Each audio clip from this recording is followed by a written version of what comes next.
आज हम एक ऐसी हिंदी हॉरर कहानी की परतें खोलने जा रहे हैं जो रोंगटे खड़े कर देती है। तो चलिए समझते हैं कि आखिर बछुआ की कहानी में ऐसा क्या खास है जो इसे इतना खौफनाक बनाता है।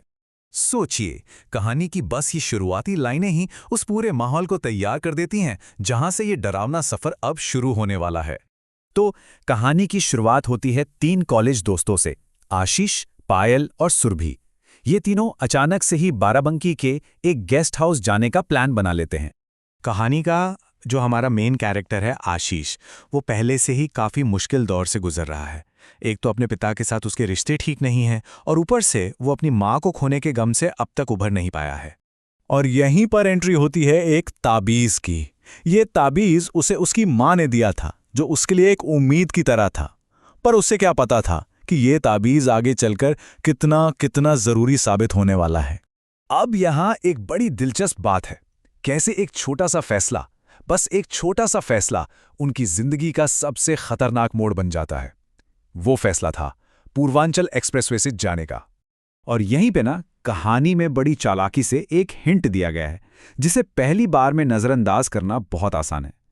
कहानी की शुरुआत में ही एक अखबार की हेडलाइन में उसी हाईवे पर एक 9 साल के बच्चे की मौत की खबर थी। और तभी अचानक आशीष को जोर से ब्रेक लगाना पड़ता है। सड़क के ठीक बीचों बीच एक बच्चा खड़ा था, जो देखते ही देखते गायब हो गया। वो लोग गेस्ट हाउस वापस पहुंचते हैं और वहां सुरभि अपना असली प्लान बताती है, ओइजा बोर्ड का इस्तेमाल करना। और यहीं से एक अनजाना डर एक खतरनाक दावत में बदल जाता है। खेल शुरू होता है और हैरानी की बात यह है कि संपर्क भी तुरंत हो जाता है। पर सवाल यह है कि क्या वो वही हैं जिससे वे बात करना चाहते थे, या फिर कोई और? आत्मा एक ऐसा नाम बताती है जो सीधा आशीष के दिल को छू जाता है। आशीष, जो पहले से ही अपने दुख में इतना डूबा हुआ है, वो ये मान बैठता है कि वो अपनी मरी हुई माँ से बात कर रहा है। इसके बाद वो आत्मा जो आशीष की माँ होने का नाटक कर रही है, उन्हें सड़क पर दिखे उस बच्चे यानी बछुआ के बारे में चेतावनी देती है। और ये है कहानी का सबसे बड़ा धोखा। उन्हें एक ऐसा रास्ता दिखाया जाता है जो बचाने का नाटक तो करता है, पर असल में उन्हें सीधे मौत के जाल की ओर ले जा रहा है।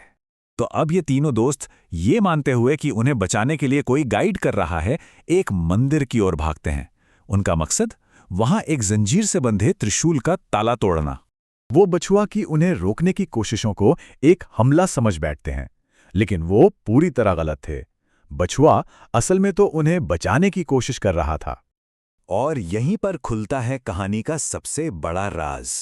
वो आशीष की मां सोना से बात नहीं कर रहे थे, बल्कि एक बुरी आत्मा सोनम से बात कर रहे थे, जो उन्हें अपनी उंगलियों पर नचा रही थी। अब कहानी अपने क्लाइमैक्स पर पहुंचती है। कार में वापस आकर वो घबराहट में फिर से उइजा बोर्ड का इस्तेमाल करते हैं और इस बार आत्मा अपना असली नाम बताती है, सोनम। और तब उन्हें एहसास होता है कि ये वही आत्मा है जिसने सालों पहले उनके दोस्त दिव्यांश की भी जान ली थी। और फिर होता है वो आखिरी भयानक टकराव। आशीष को बछुआ का असली मकसद समझ आ जाता है। वो वही त्रिशूल उठाता है जिसे खोलने के लिए उसे धोखा दिया गया था, और असली दुश्मन को हमेशा के लिए खत्म कर देता है। बुराई का अंत हो जाता है, लेकिन इन दोस्तों की वजह से नहीं, बल्कि उनकी गलतियों के बावजूद। इस पूरी कहानी का असली हीरो तो वो भूतिया बच्चा बछुआ था। और अंत में गायब होने से ठीक पहले बछुआ आशीष को एक हल्की सी मुस्कान देता है, एक ऐसी मुस्कान जो सब कुछ कह जाती है और एक गहरा असर छोड़ जाती है।